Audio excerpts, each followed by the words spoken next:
Hello hi friends, it's Denny. പുതിയ ഷോയിലേക്ക് എല്ലാവർക്കും സ്വാഗതം. എൻ്റെ ചോദ്യം, നമ്മളുടെ നാട്ടിലെ സ്ത്രീകൾ സുരക്ഷിതരാണോ? ഞാൻ സ്കൂളിൽ ഒരു ക്ലാസ്സിൽ പഠിപ്പിക്കാനായിട്ട് പോയപ്പോൾ ഞാൻ ഇതേ ചോദ്യം അവിടെ ഉന്നയിക്കുകയുണ്ടായി. അപ്പോൾ both girls and boys told ഞങ്ങൾ സുരക്ഷിതരല്ല, സ്ത്രീകൾ സുരക്ഷിതരല്ല, ഗേൾ ചൈൽഡ് സുരക്ഷിതരല്ല. എന്തുകൊണ്ടാണ്? അത് നമ്മളുടെ കാഴ്ചപ്പാട് മാറ്റാനുള്ള സമയമായി. നമ്മൾ ബി.എഡിൽ ജെൻഡർ ആൻഡ് സെക്സ് പഠിക്കുമ്പോൾ അതിൻ്റെ ഉള്ളൊരു കാര്യം പറയണ്ടേ, ഏൻഷ്യൻ്റ് വേൾഡിൽ സ്ത്രീകളെ ഒരു ഒബ്ജക്റ്റ് ആയിട്ടാണ് കണ്ടിട്ടുണ്ടായിരുന്നത്.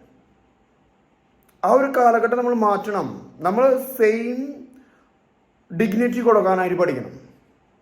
എങ്കിൽ മാത്രമാണ് ഇതുപോലത്തെ വയലൻസിനെ നമുക്ക് നിർത്താനായിട്ട് സാധിക്കുള്ളൂ. ഇന്ന് ന്യൂസിൽ കണ്ടപ്പോൾ ഒരു പെൺകുട്ടിയെ കഴുത്ത് ഞെരിച്ച് കൊന്ന ഒരു ന്യൂസാണ് കാണാനായിട്ടിടയായ.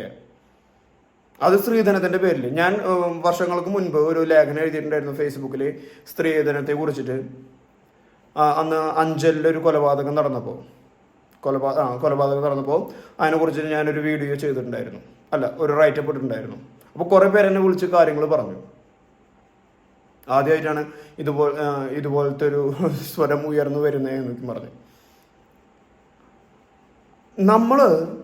നമ്മുടെ ഓപ്പോസിറ്റ് നിൽക്കുന്ന ഒരു വ്യക്തിയെ റെസ്പെക്റ്റ് ചെയ്തിട്ടുണ്ടെങ്കിൽ, അല്ലെങ്കിൽ വിവാഹം കഴിക്കുമ്പോൾ നമ്മളൊരു പ്രതിജ്ഞ എടുക്കണം, അല്ലെങ്കിൽ നമ്മളുടെ മനസ്സിലൊരു വിശ്വാസം വേണം.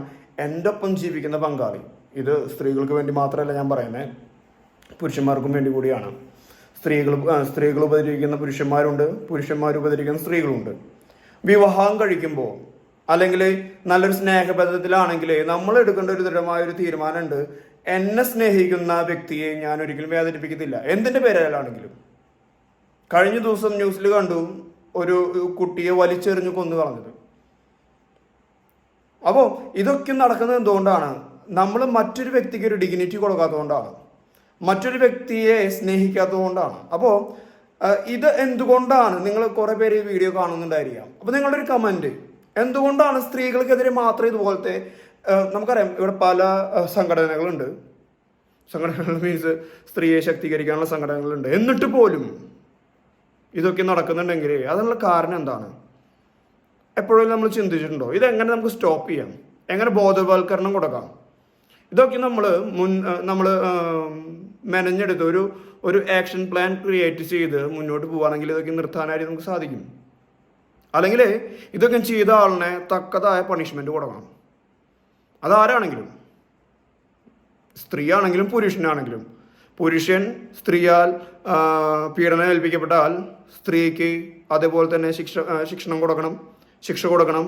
അതുപോലെ തന്നെ പുരുഷൻ സ്ത്രീയെ ഇതുപോലത്തെ കാര്യങ്ങളിൽ ഉപദ്രവിച്ച് അല്ലെങ്കിൽ കൊലപ്പെടുത്തിയാൽ തക്കതായ ശിക്ഷ കൊടുക്കുക.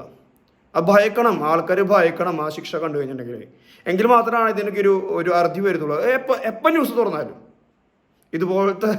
ഇതുപോലത്തെ ന്യൂസുകളാണ് കാണാനായിട്ട് പറ്റുന്നത്. അപ്പോൾ നിങ്ങളുടെ അഭിപ്രായം ഒന്ന് രേഖപ്പെടുത്തുക. എൻ്റെ ചോദ്യം ഇത്രയേ ഉള്ളൂ, നമ്മളുടെ നാട്ടിൽ മനുഷ്യരെ, സ്ത്രീയെന്ന പുരുഷനില്ല, മനുഷ്യരെ സുരക്ഷിതരാണോ? ഈ ചോദ്യം ചോദിക്കാനുള്ള കാരണം കഴിഞ്ഞ ദിവസം തിരുവനന്തപുരത്ത് നടന്ന കൊലപാതകം എല്ലാ ന്യൂസ് ചാനലുകളും കാണിച്ചതാണ്. ഇതിനോട് നിങ്ങൾ എങ്ങനെ പ്രതികരിക്കുന്നു? ദയവ് ചെയ്ത് ചാനൽ ആദ്യമായിട്ടാണ് കാണുന്നതെങ്കിൽ ചാനൽ സബ്സ്ക്രൈബ് ചെയ്യുക. അതുപോലെ തന്നെ നിങ്ങളുടെ കമൻറ്റുകൾ കമൻറ്റ് ബോക്സിൽ രേഖപ്പെടുത്തുക. മറ്റൊരു വീഡിയോയുമായി കാണുന്നവരെ ഗുഡ് ബൈ.